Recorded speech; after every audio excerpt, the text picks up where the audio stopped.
Dictation 5 second बाद start होगी।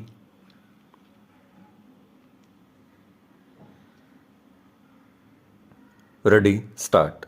महोदय, हमें देश की बुनियादी गरिमा और देश के सामान्य नागरिक की बुनियादी सूझबूझ का लाभ उठाने का तरीका निकालना चाहिए, क्योंकि इनकी सहायता से हम उन शक्तियों पर विजय पा सकते हैं जो औसत नागरिक के भविष्य और उसके बच्चों के भविष्य के लिए खतरा बनी हुई हैं।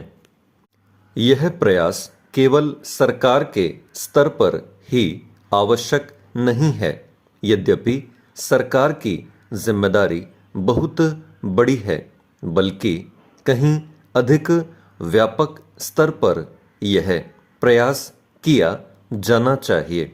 इसमें केवल राजनीतिक पार्टियों और प्रशासकों को ही नहीं, बल्कि विद्यार्थियों, लेखकों, कलाकारों, शिक्षाविदों, विभिन्न प्रकार के सांस्कृतिक और अन्य संगठनों तथा उन अन्य सभी लोगों को शामिल किया जाना चाहिए जो जनसंपर्क संगठनों में काम करते हैं और काम कर सकते हैं।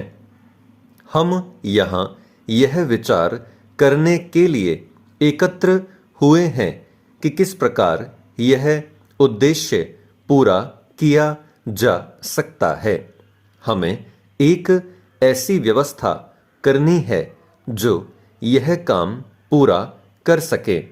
हमें राष्ट्रीय स्तर के एक ऐसे ठोस कार्यक्रम पर विचार करना है जिनमें हमारे समाज का प्रत्येक महत्वपूर्ण हिस्सा प्रत्येक नगर में और वस्तुतः प्रत्येक गांव और प्रत्येक मोहल्ले में उन शक्तियों का सामना करने के लिए संघर्ष करे जो हमारे सामाजिक और राजनीतिक अस्तित्व की बुनियाद पर ही प्रहार करना चाहती है।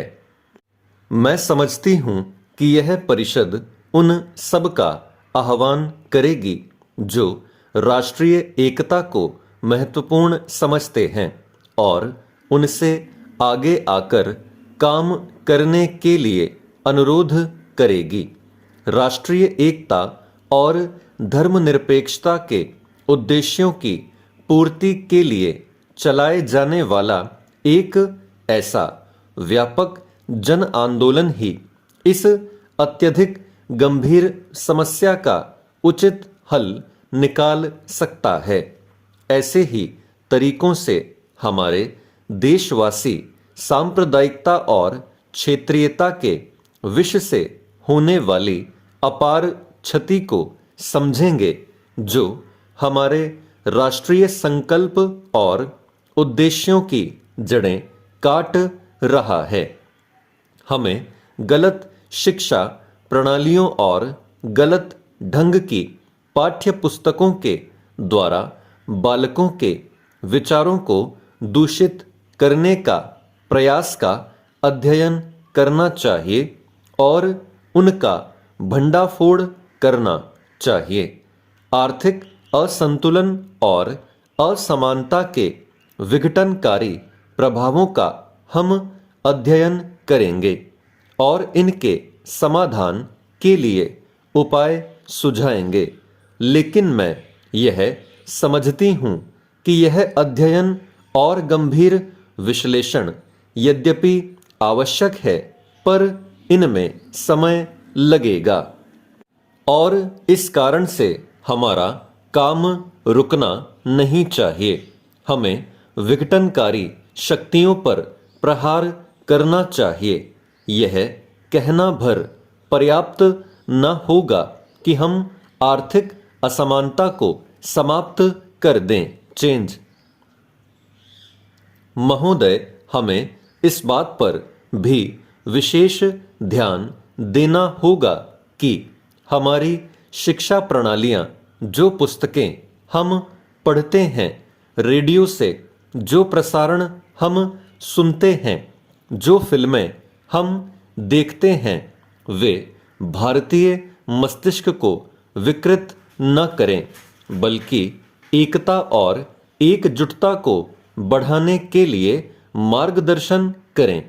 हम लोगों की यहाँ मिली जुली टोली होने के कारण संभवतया इस समस्या के विभिन्न विश्लेषण और निदान प्रस्तुत किए जाएंगे, लेकिन मुझे यह आशा है कि इस परिषद की बैठक के फलस्वरूप एक ऐसा कार्यक्रम सामने आएगा जिस पर यह सहमति होगी कि सद्भाव बढ़ाने के लिए क्या उपाय किए जाने चाहिए, जिससे हमारा समाज और राजनीतिक व्यवस्था स्वस्थ, शक्तिशाली और आत्मविश्वास पूर्ण हो जाए।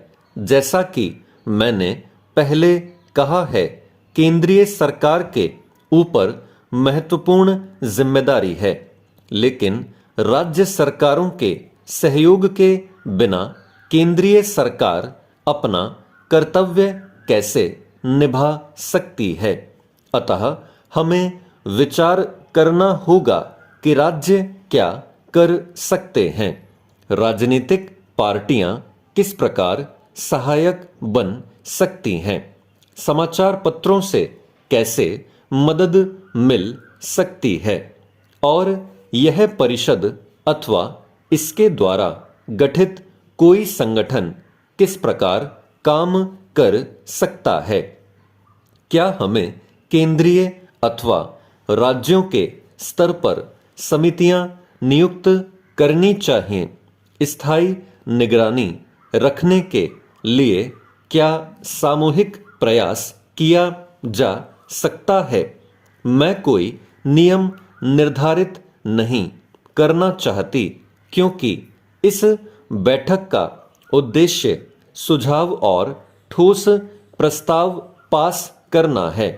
पर मुझे यह आशा अवश्य है कि जब आप अपने विचार प्रकट करें, तब आप व्यापक विश्लेषण न करके कुछ ठोस प्रस्ताव प्रस्तुत कर हमारी मदद करें, ताकि इन प्रस्तावों पर विचार हो सके और उन पर उपयोगी तरीके से कार्यवाही की जा सके। इस परिषद की बैठक बुलाने पर बहुत विचार किया गया। इस कारण विलंब हुआ कि हम लोगों से परामर्श कर रहे थे। आज मैं यहाँ बहुत भारी मन से बोल रही हूँ। प्रश्न केवल अल्पसंख्यकों, मुसलमानों या ईसाइयों या अन्य अल्पसंख्यकों के प्रति सहानुभूति का नहीं है और न ही पददलित लोगों, हरिजनों अथवा आदिवासियों की स्थिति के प्रति केवल चिंता प्रकट करने का, बल्कि भारत के नाम पर कलंक लगने, उसकी बदनामी होने तथा उन बुनियादी मूल्यों और आदर्शों के कलंकित होने पर मुझे अपार दुख है, जिसके कारण ही भारत सदा से माना जाता रहा। मैं समझती हूँ कि आधुनिक भारत में इस काम को आगे बढ़ाया जाए। स्टॉप।